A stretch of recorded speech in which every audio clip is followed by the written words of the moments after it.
Alors, je vais vous répondre très volontiers, mais c'est vrai que c'est difficile d'aligner des chiffres après un témoignage aussi poignant. Mais c'est important, c'est extrêmement important. Et ça prouve qu'en fait, les Européens sont solidaires du courageux peuple ukrainien à qui on a décerné ce prix Sakharov. Aujourd'hui, l'aide de l'Union européenne, c'est 2,2 milliards d'aides qu'on appelle macro-financières pour soutenir directement l'Ukraine dans ses actions. Et à côté, pour qu'elle puisse continuer, pour que l'économie ukrainienne puisse continuer à fonctionner, tout simplement, qu'on puisse payer les fonctionnaires. Ouais. Alors, on a donné également 350 millions d'aides humanitaires, parce qu'il y a aussi des populations déplacées à l'intérieur de l'Ukraine qu'il faut pouvoir aider. Et puis, 3,1 milliards de facilité pour la paix, c'est comme ça qu'on l'appelle, qui permet de fournir des armes défensives à l'Ukraine, qui permet aussi de livrer du carburant, de livrer des premiers secours. Alors, est-ce que l'Europe est à la hauteur, justement, vis-à-vis de ça? Parce qu'on sent cette attente très forte, en particulier du président Zelensky, qui réclame des armes à corps et à cri. On a l'impression que ce sont quand même beaucoup les Américains qui livrent des armes. Est-ce que l'Union européenne est à la hauteur? La France va livrer d'autres canons César, par exemple. Très clairement, oui, on est à la hauteur, parce qu'en fait, on n'a jamais fait autant d'efforts. Les Européens avaient un peu une sorte de pudeur vis-à-vis de la défense. C'était pas trop le sujet qui était mis en avant par les 27. Et aujourd'hui, il y a cette solidarité, il y a cette envie de défendre nos valeurs en Ukraine, en fait. Parce que ce pourquoi se battent les Ukrainiens, ce sont nos valeurs.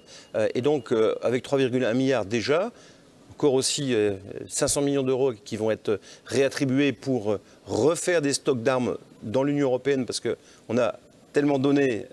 qu'on n'en a plus.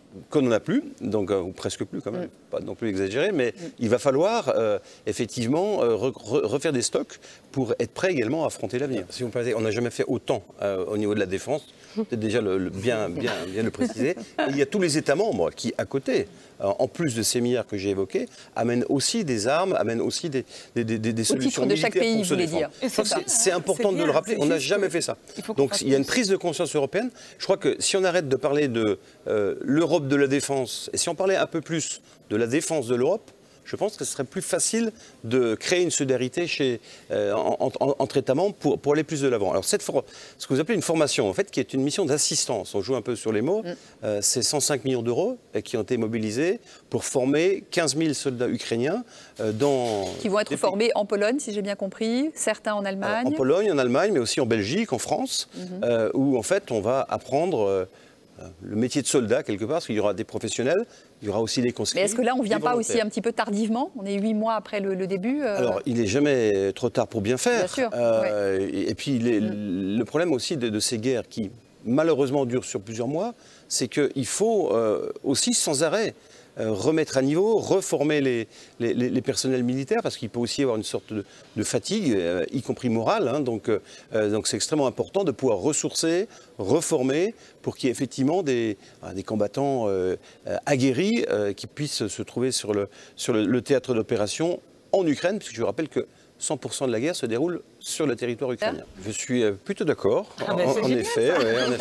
Je veux dire, notre autonomie énergétique européenne, elle est indispensable à la maîtrise de notre avenir. Aujourd'hui, on dépend à 64% d'énergie qui viennent d'autres continents. Donc il y a vraiment quelque chose d'important à mettre en place. Le Green Deal peut d'ailleurs parfaitement y contribuer, puisque les énergies renouvelables peuvent se produire en Europe. Le nucléaire peut aussi se produire en Europe avec une autonomie de 6 à 8 ans. Donc on a des solutions en interne pour moins dépendre. Et on ne va pas arrêter de dépendre du gaz russe pour dépendre du gaz de schiste américain. Il y a un moment où il faut aussi être cohérent et tirer des leçons. Voilà. Et par contre, cette question d'énergie, c'est central pour l'avenir de notre soutien à l'Ukraine. Parce qu'en fait, il y a une solidarité des populations, une solidarité de tout le monde vis-à-vis de l'Ukraine. Par contre, je peux vous assurer que si demain, un certain nombre d'Européens n'ont pas d'électricité pour s'éclairer en hiver, n'ont pas de quoi se chauffer parce qu'à cause des sanctions, on s'est privé de gaz russe, enfin un certain nombre d'éléments, là, les peuples risquent de se retourner. Et M. Poutine le sait bien, d'ailleurs. Donc, c'est pour ça qu'il a un travail de communication. Les opinions publiques. Voilà, il accentue l'indignation autour des prix de l'énergie, etc. Donc, en fait, on a un devoir, nous, en tant qu'eurodéputés, avec l'ensemble des institutions et des États membres, on a le devoir d'agir pour maintenir actuellement l'augmentation des prix et prévoir très rapidement la baisse des prix. C'est vital pour pouvoir continuer notre soutien.